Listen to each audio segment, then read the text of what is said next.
네, 성도님들 안녕하세요. 저희들이 이렇게 함께 모이지 못한 지가 이제 3주째 접어들고 있습니다. 예상보다 조금 길어져서 참 아쉬운 마음이 있습니다. 사실 정상적이었다면 오늘 이 시간에 우리 함께 또 성도님들 반가운 얼굴들 뵈면서 또 같이 주님 안에서 교제하고 또 함께 기도하고 이런 참 복된 시간 보내야 되는데 아쉽게도 이제 각 가정에서 또 계시겠습니다. 어쨌든 주님의 은혜로 이렇게 떨어져 있는 동안에도 또 모두들 건강하시고 평안하시길 바라고요. 또 이런 때 또 서로 더 기도 가운데 기억해 주시고 또 전화로라도 또 문안해 주시고 특별히 이렇게 또 우리 교회를 가족 삼아서 또 홀로 참 주님을 바라고 또 생활해 오신 우리 성도님들을 특별하게 더 기억해 주시면 감사하겠습니다. 참 이 사태가 좀 진정이 되는 것 같으면서도 또 아직 이렇게 안정되지 않고 또 어제 뭐 그저께 계속 또 그 각 지역별로 뭐 50명, 뭐 10명 이렇게 또 막 확진자가 나타나서 좀처럼 이게 참 안심하기가 쉽지 않은 그런 때입니다. 참 이런 일이 없었잖아요. 그죠? 저도 뭐 처음 겪는 일이 되고 또 특별히 이 주일날이나 이렇게 함께 모이지 못하는 이런 날들이 없었어서 참 마음에 큰 짐이 되기도 합니다. 서로 이렇게 많이 그리워하시면서도 또 함께 모이지 못하는 그런 좀 안타까운 그런 시간들 우리 모두가 보내고 있죠. 성경의 뭐 표현 중에 하나로 표현한다면은 이런 날은 보통 곤고한 날이죠. 곤고한 날. 전도서 7장인가요? 거기 이런 말씀이 있습니다. 한번 제가 찾아보겠습니다. 전도서 7장 14절에는 13절부터 한번 읽어보겠습니다. 하나님께서 행하시는 일을 보라. 하나님께서 굽게 하신 것을 누가 능히 곧게 하겠느냐. 형통한 날에는 기뻐하고 곤고한 날에는 되돌아보아라. 이 두 가지를 하나님이 병행하게 하사 사람이 그의 장래일을 능히 헤아려 알지 못하게 하셨느니라. 하나님께서 행하시는 일이라는 것이죠. 하나님은 우리에게 형통한 날을 주시기도 하고 곤고한 날을 주시기도 합니다. 또 하나님께서는 굽게 하시기도 한다는 거죠. 굽다는 것이 좀 부정적인 의미로 읽히는데요. 하나님이 때때로 우리 인생이 딱 곧은 길, 평탄한 길만이 아니라 때때로 이렇게 좀 이렇게 구부러지게도 하신다는 것이죠. 또 그럴 때에는 누가 능히 그것을 곧게 하겠냐 이렇게도 얘기합니다. 이 하나님께서 행하시는 일을 우리가 지금 보고 있는 것이죠. 그리고 우리는 이 하나님께서 행하시는 일들 중에서 특별히 곤고한 날을 지나고 있습니다. 우리 개역 개정에는 곤고한 날에는 되돌아보아라 이렇게 되어 있고요. 예전 개역 한글에는 곤고한 날에는 생각해라 이렇게 되어 있습니다. 그러니까 오늘 이런 곤고한 날을 우리가 보낸다고 할 것 같으면 또 사실 얼마나 참 힘든 날들을 보내고 계시겠습니까? 특별히 이제 뭐 자영업을 하시는 우리 성도님들, 또 어쨌든 이런저런 이제 생업에 좀 이런 코로나 사태 때문에 많은 타격을 입고 계신 말 그대로 정말 곤고한 날을 보내는 또 그런 물리적인 곤고함만이 아니라 우리 모두가 사실은 영적으로 또 정서적으로 곤고한 날을 보내고 있잖아요. 이런 곤고한 날, 우리 곤고한 날을 보낸 성도님들을 생각하면서 참 이때는 우리가 이 말씀대로 되돌아보아야 되는 그런 때구나. 좀 생각해야 되는 때구나. 잠깐 좀 멈춰 서서 우리가 그냥 길이 곧았으면 그냥 계속 길 가느라고 바빴을지도 모르죠. 근데 하나님께서 길을 굽게 하셨기 때문에 우리 가던 길을 뭐 계속 갈 수가 없잖아요. 잠깐 멈춰 서서 이제 생각해보는, 되돌아보는 그런 시간을 우리에게 주셨다고 생각이 듭니다. 또 우리가 이런 일들을 겪으면서 하나님을 경외할 수밖에 없는 것이죠. 여기 보신 것처럼 하나님의 행하시는 일 우리가 어떻게 헤아릴 수가 있어요. 우리 이런 일 예상할 수도 없었던 일이죠. 아무도 예상치 못한 일들이 그냥 생기는 것이고 또 우리 뭐 이렇게 인류가 뭐 문명이 발달하고 과학이 발달했다고 해도 이 눈에 보이지 않는 이 작은 이 바이러스 때문에 온 세계가 다 이렇게 야단 법석이 되는, 정말 우리가 아무것도 아닌 것을, 또 하나님은 정말 크신 분이시고 우리는 아무것도 아니라는 것을 생각하면서 또 하나님을 경외하게 되는 그런 날들인 것 같습니다.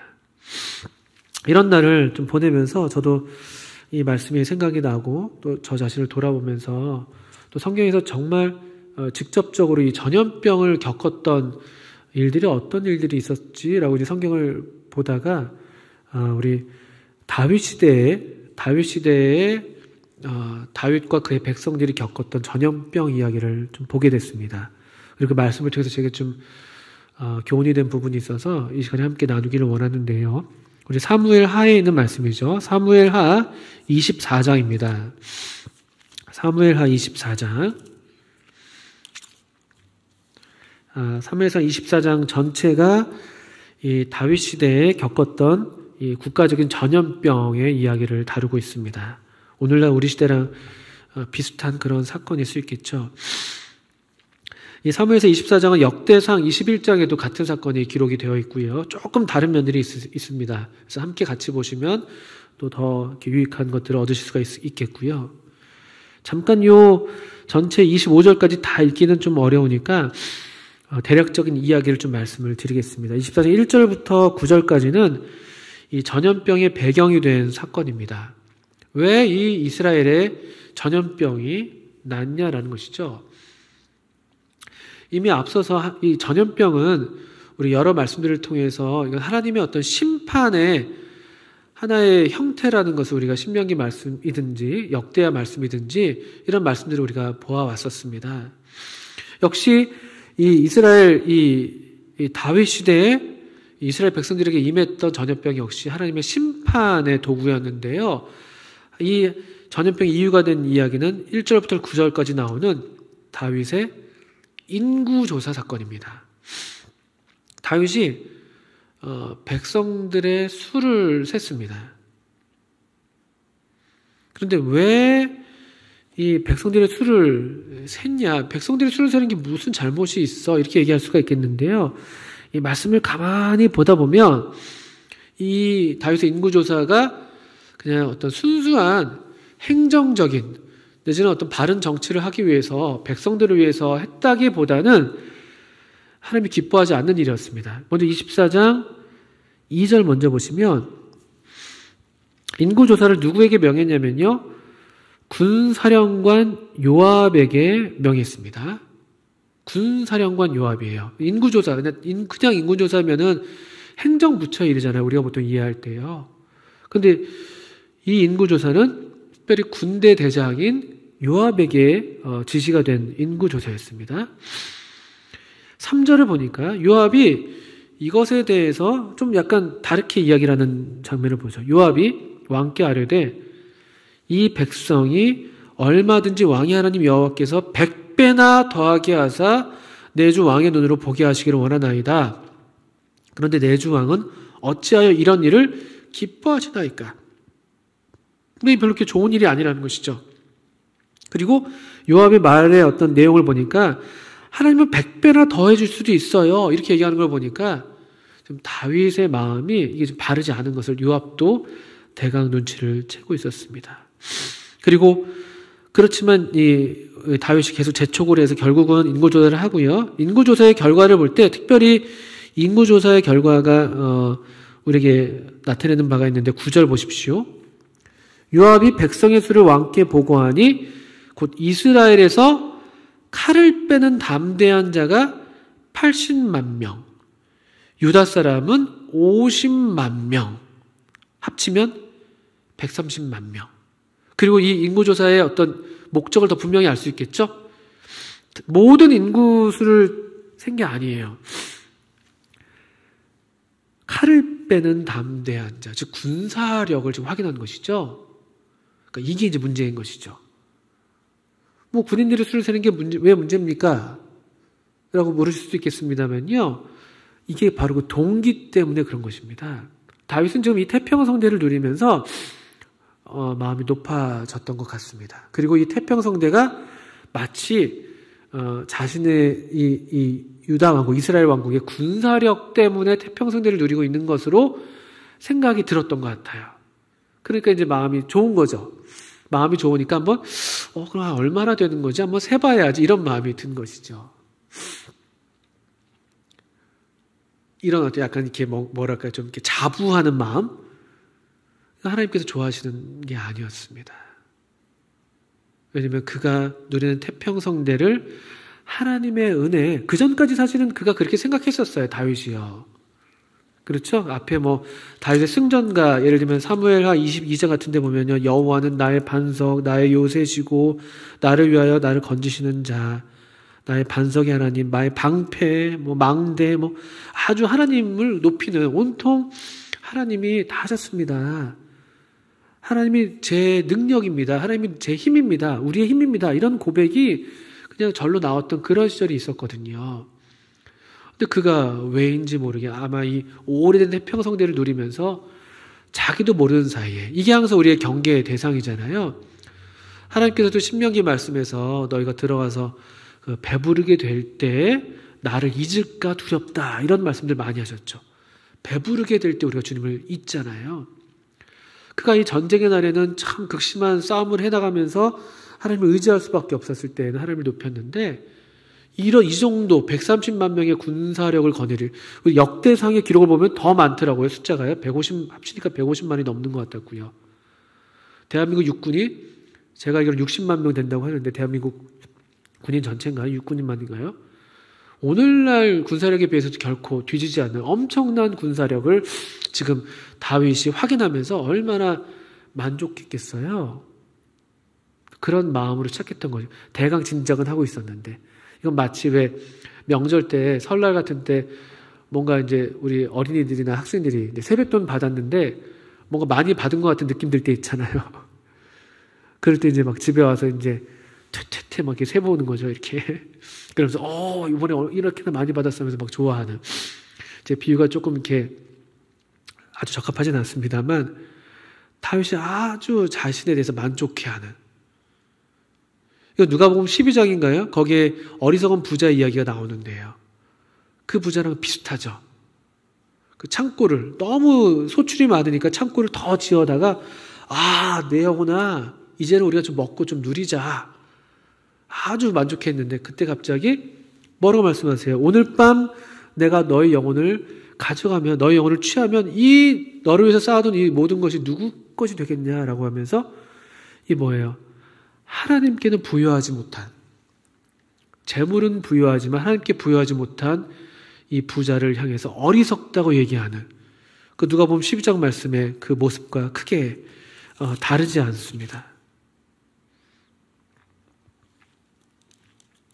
이 다윗의 교만에서 기인한 이 다윗의 인구조사가 이 징계의 원인이 되었습니다. 근데 다행히 또 감사하게도 24장 10절을 보니까 다윗에게 그런데 제정신이 이제 좀 든 것이죠. 마치 탕자가 집을 나갔다가 그가 제정신이 들었을 때 이제 아버지 집을 생각했던 것처럼 24장 10절에 다윗이 마음의 가책을 받았습니다.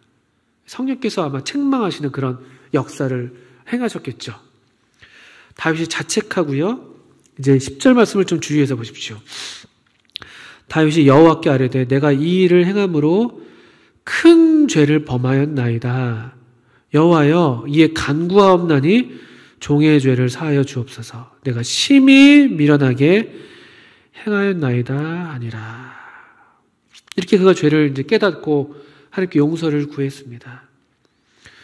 긍휼이 많으신 하나님은 다윗을 용서하시는 분이시죠. 그렇지만 이 죄에 대해서, 그의 잘못에 대해선 또 분명하게 징계하시는 모습을 보이시죠. 그래서 다윗의 선지자 선견자 갓을 통해서 세 가지 선택지를 내줍니다. 7년 동안 기근을 당할래? 아니면 석 달 동안 원수에게 쫓길래? 아니면 3일 동안이지만 전염병이 온 땅에 들게 할래? 이런 선택지를 하나님께서 주세요. 다윗이 고를 수가 없죠. 그가 이미 마음에 큰 자책이 일어났는데 어떻게 감히 자기 죄에 대한 자기 죄에 상당한 그런 선택을 할 수가 있겠어요. 어디 감히. 하나님의 처분에 맡길 수밖에 해요. 또 하나님은 또 긍휼이 많으신 분이시니까 하나님께서 골라주시면 그것이 가장 선한 것입니다라는 그런 마음으로 하나님께 내어드리는 장면이 13절, 14절 이렇게 내용이 나옵니다. 하나님께서 그래서 이 과정을 통해서 어떤 걸 허락하셨냐면은 15절에 보니까 바로 우리가 겪는 것 같은 전염병을 허락하십니다. 전염병을 이스라엘에 내리시니 15절 한번 읽어볼까요? 이에 여호와께서 그 아침부터 정하신 때까지 전염병을 이스라엘에게 내리시니 단에서부터 브엘세바까지, 이건 백두에서 한라까지 이런 표현이죠. 전국적인 전염병이라는 것입니다. 근데 놀랍습니다. 백성의 죽은 자가 7만 명. 엄청난 수의 백성들이 그냥 이 3일 밤낮 사이에 목숨을 잃어갑니다. 그리고 이건 정하신 때까지라고 15절에 분명히 나와 있죠. 그리고 13절에도 3일 동안이라고 얘기가 되어 있습니다. 아마 3일 다 됐을 때쯤 되지 않았나 싶어요. 16절에 천사가, 근데 이제 마지막, 이 천사의 이제 목적지, 이 죽음의 천사죠. 거의 죽음의 천사입니다. 예루살렘을 향해서 섰습니다. 예루살렘 누가 있습니까, 지금? 아마 다윗, 그 왕과 왕의 가족들, 왕의 백성들이 거기 집중되어 있지 않았겠습니까? 그 예루살렘을 향해서 이제 멸하려고 했을 때, 그때 하나님께서, 이제는 족하다. 16절 보니까, 이제는 내 손을 거둬라 라는 말씀을 하십니다. 그랬더니 여호와의 사자의 천사가 이 여부스 사람 아라우나의 타작마당 곁에 딱 멈춰 있는 이 장면까지 16절에 묘사가 되어 있습니다. 참 이 말씀 참 듣기를 원하는 것이죠. 이제는 족하다. 이제는 너의 손을 거둬라. 주님께서도 오늘날 우리에게 이 허락하신 질병이 그냥 우연히 일어난 게 아니잖아요. 우리가 이 질병의 이유에 대해서 여러 얘기를 할 수 있겠습니다만, 이런 하나님 말씀을 비춰볼 때, 대개 이와 같은 이 큰 재앙은, 큰 질병은 하나님께서 택하신 백성들의 죄로 말미암은 경우가 다반사입니다. 어쩌면 오늘날 우리가 겪고 있는 이 일 역시 여러 이유를 대기보다는 이것이 나 때문일 것이다. 이것이 나 때문일 것이다라는 그런 마음을 갖는 것이 우리에게 유익하다고 생각합니다. 그래서 우리가 죄책감을 가져야 된다 이런 것이 아니라 우리를 돌아봐야 된다는 것이죠. 곤고한 날에는 되돌아봐라. 곤고한 날에는 생각해라. 생각해야 되는 것이죠. 왜 이런 일이 생겼지? 혹시 나에게서 하나님께서 기뻐하시지 않을 그런 일들이 있었던 건가? 생각해 볼 수 있겠죠. 족하다. 이제는 내 손을 거둬라. 이 말씀 참 듣기를 원합니다. 17절 보니까 다윗이 백성을 치는 천사를 봤어요. 그때 이 앞에 24장 1절부터 9절까지의 다윗과 지금 이 모습이 얼마나 다릅니까? 앞에는 얼마나 재촉해가지고 막 백성을 세워오라고 막 그렇게 서두르던, 그러니까 백성이 그냥 자기 어떤 그런 부와 권력에 그냥 도구에 지나지 않는 것이죠. 수단에 지나지 않는 거예요. 백성이 눈에 잘 들어오지 않는 것이죠. 숫자예요, 숫자. 백성을 숫자로만 보는 것이죠. 이건 이 사람을 숫자로 본다는 것은요, 그가 아주 하나님의 마음에서 멀어져 있다는 증거입니다. 사람을 숫자로 보는 것. 그때부터 사람은 이미 벌써 타락해 있는 것이죠.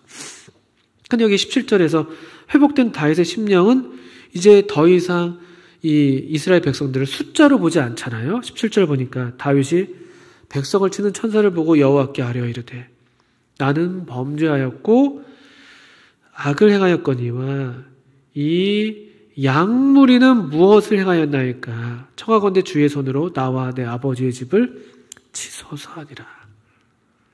이 백성들을 더 이상 숫자로 보지 않는 것이죠.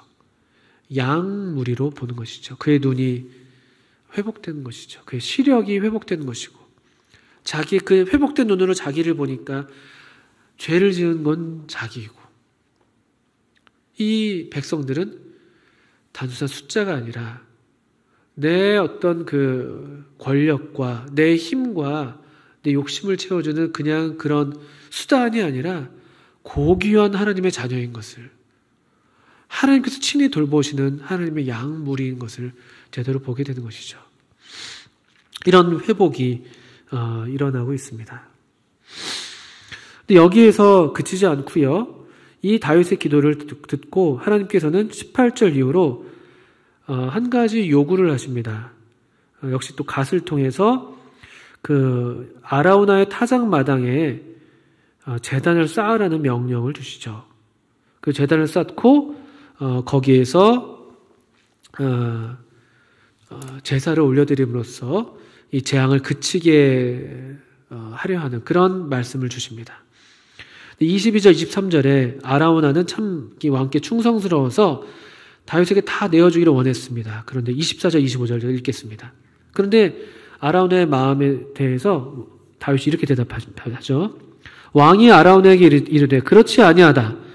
내가 값을 주고 너에게서 살이라. 값없이는 내 하나님 여호와께 번제를 드리지 아니하리라 하고, 다윗이 은 50세겔로 타작마당과 소를 사고 그곳에서 여호와를 위하여 제단을 쌓고 번제와 화목제를 드렸더니 이에 여호와께서 그 땅을 위한 기도를 들으심에 이스라엘에게 내리는 재앙이 그쳤더라. 재앙이 마침내 그치죠. 사실 이 재앙은 이미 정한 날이 있었습니다. 우리 15절에 보신 것처럼 아침부터 정하신 때까지, 또 그 앞서서 13절에서는 사흘 동안이라고 분명한 기간이 정해져 있는 것이었습니다. 그런데 하나님은 그렇게 정하셨지만 이 다윗 편에서 이 하나님의 정하신 때가 응하도록 하는 그런 어떤 반응이 필요했다고 우리가 이해할 수 있을까요? 하나님께서 그걸 요구하셨죠. 무엇이었습니까? 24절, 25절에 보신 것처럼 회복된 심령으로 마땅히 하나님께 드릴 이 제사를 올려드리는, 그리고 제사는 회복된 심령이 기꺼이 감당하기 원하는, 자원하는 심령의 그 희생과 헌신이 뒤따르는 제사를 올려드렸던 것이죠. 그 제사를 올려드리고 25절 주위에서 보니까 화목제를 드렸더니 여호와께서 이에 여호와께서 그 땅을 위한 기도를 들으셨다. 그러니까 그것이 이유가 되는 거예요. 하나님께서 그 기도를 들으신 이유가, 다윗은 이미 벌써 기도했잖아요. 10절에서도 자백하고 17절에도 기도하고 막 기록된 것만 이렇게 기도했는데 얼마나 많은 기도를 했겠어요. 주님, 이 재앙이 지나가게 해주십시오. 주님, 이 재앙이 지나가게 해주십시오. 주님, 우리 백성들을 지켜주십시오. 이런 기도를 얼마나 많이 했겠어요. 그런데 물론 하나님 편에서는 하나님의 정하신 때가 있었습니다만, 그런데 성경은 다윗이 이와 같이 제사를 올려드렸더니만 이에 여호와께서 그 땅을 위한 기도를 들으셨다고 표현하고 있습니다. 오늘날 이 재앙의 날을 지나는, 이 곤고한 날을 지나고 있는 우리에게 교훈하시는 바가 크지 않습니까? 제겐 참 무거운 마음으로 이 말씀이 다가왔었습니다. 근데 말씀으로 교훈하시는 만큼 제가 충분히 반응하지 못하는 저 자신이 지금 문제인 것이지, 주님께서 이미 하나님 말씀을 통해서 우리에게 이 날들에 대해서 이미 말씀하시는 것이죠. 어쩌면, 아니요, 제가 사실 확신하건대 저를 봐서 그렇지만요, 이 질병 저 때문입니다. 우리 때문이라고 말하기도 어렵습니다. 저 때문입니다. 그리고 우리가 그렇게 이 날에 대해서 우리가 생각하는 것이 마땅하다고 성경을 통해서 교훈을 받는데요. 다 10절 말씀을 주목해서 보시면 다윗의 기도를 보십시오. 다윗은 이 죄를 피하지 않았습니다. 피해가지 않았어요. 이 죄가 누구에게 있는가라는 질문에 대해서 피하지 않았습니다. 다윗이 어떻게 기도합니까? 다윗이 여호와께 아뢰되 내가 이 일을 행함으로 큰 죄를 범하였나이다. 여호와여 이제 간구하옵나니 종의 죄를 사하여 주옵소서. 내가 심히 미련하게 행하였나이다 하니라. 내가 나의 교만 때문에 하나님만 의지하는 것이 아니라 하나님께서 우리에게 복으로 주신 다른 것들로 자부하고 다른 것들로 우리의 의지를 삼고 그것들로 그냥 만족을 삼아버리는 우리의 이 수준 낮은 이 만족의 이유들, 그리고 그것이 그대로 교만이 되는 것이죠. 하나님이 아닌 다른 것이 우리의 의지가 되는 이 교만이 제게 있습니다. 우리에게 허락하신 이런 축복들로 인해서 참 감사한 것인데 감사를 넘어서 그것을 그냥 만족으로 삼아버리는 그 죄가 제게 있습니다. 우리에게 허락하신 축복들을 가지고 주님께서 마땅히 기대하시는 대로 그것들을 또 흘려보내야 되는데 저는 특별히 물질에 대해서 제가 좀 교훈을 받고 있습니다. 저 개인에게 허락하시는 물질도 그렇고요. 또 교회에게 허락하신 물질에 대해서도 그런 생각을 조심스럽게 합니다. 재정복으로 보면서 우리에게 이 무스코를 통해서 허락하신 이 무수한 재물을 보면서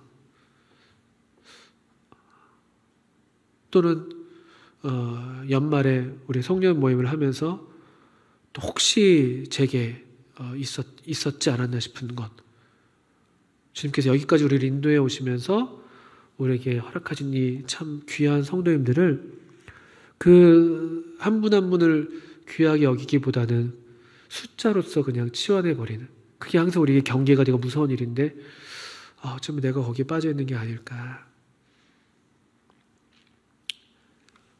우리에게 제게 허락하신 물질을 주님께서 그렇게 신명기서에서 분부하신 대로, 우리 모세 율법에서 분부하신 대로 너희가 들어가서 가나안 땅에 들어가거들라 배부를 때 절대로 나를 잊어버리면 안 돼. 너희가 세우지도 않은 그런 집에서 살게 되고 짓지 아니한 그런 집에서 살게 되고 또 그런 우물에서 물을 얻게 될 때 절대로 나를 잊어서는 안 돼. 그렇게 염려를 하셨는데 또 너희가 가나안 땅에 가거들라 이 나그네들을 꼭 기억해. 그들을 위해서 물질을 내어줘. 하나님의 종들, 이 레위인과 아론의 지파들, 또 레위인들을 꼭 기억해서 그들에게 기업이 없는 그들을 공급해 줘야 돼. 또 고아와 과부들 기억해야 돼. 야고보서 말씀에서 우리에게 분명히 말씀하시잖아요. 참된 경건의 모양 말고요. 정말 참된 경건이 뭐냐? 또 경건이 정말 능력으로 나타날 때 그 경건함이 어떻게 나타나는가라고 할 때 참된 경건은 야고보서 1장 27절인가요? 세속에 물들지 않는 것. 세속에 물들지 않는 것. 세속에 물들지 않는 것. 저 자신이 너무 세속에 물들어 있어요. 너무 세상을 즐기는 것 같아요. 저 자신이. 이렇게 말하면서도 제가 참 돌이키지 못하는 제가 너무나 한스러운데 세속에 물들지 않는 것이 참된 경건이라고 말씀하고 있어요. 세속이 뭡니까? 이 세상의 풍조잖아요. 세상의 풍조가 한마디로 무엇일까요? 더 많이 가져라잖아요. 더 많이 가져라. 더 많이. 더 높이. 올림픽 구호도 그렇지 않습니까? 뭐 더 멀리, 더 높이. 우리는 항상 더 우리가 뭔가 소유하고 더 높은 데 올라가는 것이 이게 세속이잖아요. 세상 풍조. 근데 성경은 우리 지금 그렇게 안 가르치셨는데 먹을 것과 입을 것이 있으면 족한 줄 알라고 말씀하셨는데 세속에 물들지 않는 것을 얘기하시면서 또 야고보서에서 같이 말씀하시는 게 뭡니까? 환난 중에 있는 고아와 과부를 돌아보는 것이죠. 그 환난 중에서 돌아보는 것이죠. 이게 경건인데, 이게 참된 경건인데,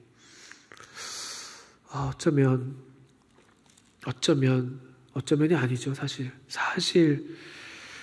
저 자신이 이렇게 교만한 죄가 있었습니다.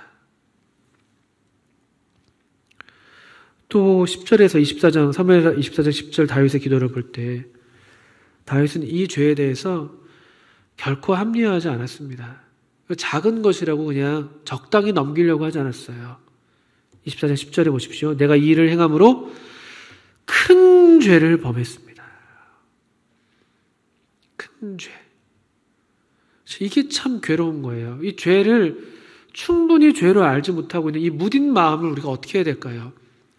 성령님께서 역사하지 않는다는 증거잖아요. 성령께서 역사하시는 것 중에 하나가 뭡니까? 죄에 대해서 우리를 책망하시는 거잖아요. 근데 우리가 점점 저 자신만 봐도 이 죄를 별로 이렇게 죄로 여기지 않는 것이에요. 이 정도면 그래도 이 정도면 됐지 않아?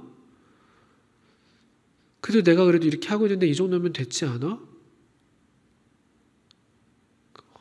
그거 아니잖아요. 큰 죄. 그 신명기를 읽다가 제가 신명기 말씀 한 구절만 펴보겠습니다. 신명기 10장인데요. 제가 이 말씀이 참 저한테 두려운 말씀이 됐는데요. 10장 12절이군요. 이스라엘아, 네 하나님 여호와께서 너에게 요구하시는 것이 무엇이냐? 곧 네 하나님 여호와를 경외하며 그의 모든 도를 행하고 그를 사랑하며 마음을 다하고 뜻을 다하여 내 하나님 여호와를 섬기고 내가 오늘 너의 행복을 위하여 너에게 명하는 여호와의 명령과 규례를 지킬 것이 아니냐? 하나님이 요구하셨어요. 하나님이 요구하시는 것이 있다고 분명히 말씀하시는데요. 여기에 미치지 못하는 우리의 모습, 저의 모습이 결코 작은 것이라고 말할 수가 있겠습니까? 하나님을 경외하지 않는, 또 그 모든 도를 행하지 않는, 주님을 사랑하되 마음과 뜻을 다하여서 하나님을 사랑하고 섬겨야 되는데 그렇지 못하는 이 저의 모습, 우리의 모습이 결코 작은 것이라고 우리가 말할 수가 있겠습니까? 신명기 10장 16절에 그러므로 너희는 마음의 할례를 행하고 다시는 목을 곧게 하지 말아라. 18절 하나님은 어떤 분이시라고요? 고아와 과부를 위하여 정의를 행하시며 나그네를 사랑하며 그에게 떡과 옷을 주시나니 너희는 나그네를 사랑하라. 전에 너희도 애굽 땅에서 나그네 되었음이니라. 내 하나님 여호와를 경외하여 그를 섬기며 그에게 의지하고 그의 이름으로 맹세하라. 이게 하나님께서 우리에게 요구하시는, 우리의 행복을 위해서 요구하시는 그런 하나님의 명령과 규례인데, 하나님께서 우리에게 원하시는 행복의 수준에 훨씬 미치지 못하는 그냥 이 숫자들을 붙들고 그걸로 유유자족하는, 이것은 얼마나 큰 죄인 것입니까? 그리고 다윗은 이 죄를 아주 깨달으면서 회개의 심령으로, 부서진 심령으로 사무엘하 24장 10절로 다시 돌아오시면은 이 죄를 사하여 주옵소서라고 기도합니다. 여호와여, 이제 간구하옵나니 종의 죄를 사하여 주옵소서. 내가 심히 미련하게 행하였나이다. 결코 죄를 합리화하지 않았습니다. 그리고 하나님께 진실하게 고백하면서 용서를 구하고 있죠. 그리고 그가 이런 기도, 또 죽어가는 이 백성들을 바라보면서 이 찢어지는 마음을 안고 또 17절에서 그렇게 간절한 마음으로 기도했던 그 기도, 이 회복된 심령이죠. 그리고 마땅히 하나님께 드려야 될 예물로서 그 값을 지불하면서 그 무엇을 의미합니까? 우리에게도 희생이 따라야 되는 건 아닙니까? 우리의 예배에 희생이 따르고 있습니까? 하나님을 섬기는 일에 우리가 희생이 따르고 있습니까?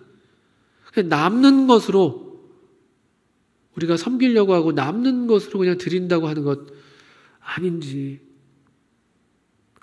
희생적으로 우리가 더 하나님을 섬기고 내 것을 더 포기하고 내 것을 더 내가 덜 먹고 드린 자에게 더 베푸는 그런 희생, 또 우리 하나님께 올려드릴 예배를 위해서 우리 희생적인 삶을 사는, 우리의 양심에 꺼려지는 일을 비록 그것이 물질적으로 손해가 된다 할지라도 하지 않는, 양심에 꺼려지는 일을 하지 않는 그런 희생들을 하면서 우리 값을 지불하면서 하나님께 번제를 드리는 그런 회복된 예배를 통해서, 이런 회복된 심령과 회복된 예배가 있었을 때야 하나님께서 기도를 들으시고 마침내 재앙이 그치게 하셨다고 사무엘하는 기록하고 있습니다. 우리에게도 이런 회복의 은혜가 있기를 바랍니다. 제 마음에는 한 가지 소원을 더 말씀을 드리고 마치겠습니다. 이 사무엘하 24장은 사실 여기서 끝나고 있지만 이 이야기는 여기서 끝나는 것이 아닙니다. 이 다윗이 하나님께 마땅한 제물로 회복된 심령으로, 상한 심령으로 통회하는 마음으로 올려드린 그 예배의 장소, 이 아라우나의 타작마당이라고 되어 있죠. 이 아라우나의 타작마당은 놀랍게도 역대상 3장에서 보니까, 또 역대하 3장이군요. 역대하 3장. 그리고 역대상 22장에서 보니까 그곳이 바로 솔로몬이 마침내 세우게 될 성전의 터가 되는 것을 우리가 보게 됩니다. 저는 이게 제게 있는 소망입니다. 우리가 이 곤고한 날을, 이 하나님으로부터 이 징계의 손길을 당하면서 저 자신이 연단되고 우리가 회복되고, 또 그래서 우리가 참 이런 다시 겸손한 겸비한 마음으로 또 우리에게 허락하신 물질들을 기쁘게 주님을 위해서 사용하고 희생적으로 주님께 드리고 주님을 높여드리고 또 환난 중에 있는 성도들을 돌아보고, 그런 회복이 우리 가운데 일어나게 된다면 그렇게 되리라고 제가 믿습니다. 또 그것을 기도하고 있는데, 그렇다면 여기 이 다윗의 이야기에서처럼 우리 이 자리에서 다시 놀랍게 하나님의 영광이 발해지는, 하나님의 영광이 충만하게 임재하시고 드러나는 우리 교회가, 우리 각 개인의 삶이, 우리 교회의 삶이 그런 하나님의 성전으로 새롭게 세워지고 드려지게 되기를 바랍니다. 하나님이 그것을 이 인간의 연약함과 실수 가운데서 하나님이 또 그것을 합력하여 선을 이루시는 하나님께서 이 성전 터를 마련하셨던 것처럼 오늘날 우리가 겪고 있는 이 곤고한 날을 지나면서 우리의 심령이 연단되고 회복되어서 우리도 하나님의 성전으로서, 우리가 진짜 하나님의 성전이니까요, 새롭게 세워지고 솔로몬의 성전에 하나님의 영광이 충만하게 거했던 것처럼 다시 우리 가운데 하나님께서 기쁘게 거하시고 우리가 함께 하시기를 기뻐하시고 우리를 통해서 그분의 영광을 점점 더 어두워가는 이 세대 가운데 그분의 찬란한 영광을 드러내는 그런 하나님의 몸된 교회, 하나님의 성전으로서 우리를 새롭게 세워 가시리라고 믿습니다. 이 환난을 통해서 우리 모두가 그렇게 정금같이 단련되는 그런 우리 모두가 되면 좋겠습니다. 다시 뵐 날까지 평안하게 또 주님 안에서 주님의 은혜를 누리시면서 또 우리에게 주시는 교훈을 또 받으시면서 또 우리 새롭게 주님의 새로운 심령으로 주님께 나아가는 우리 모두가 되시길 바랍니다. 감사합니다.